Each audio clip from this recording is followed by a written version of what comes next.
All right, now we're going to do our step number 3. Locate these 3 panels. They all look a little bit different, so you will see that, and they're labeled differently. And locate the screws in the red bags, and we're going to start building our frame. All right, so make sure you have some help. So the way we're going to do it is, if you see these 3 holes, this is on the right side.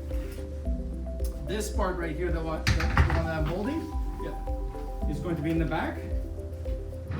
So we're going to... Tub is this way. The top is that way, correct? So you just hold these 3 pieces together. Okay, so the screws in the instructions say to use M5 by 12, 6 of them, and that's what the bag is labeled. So make sure you're using the right screws. So you just put this on top of that. Okay. And then you take your screws.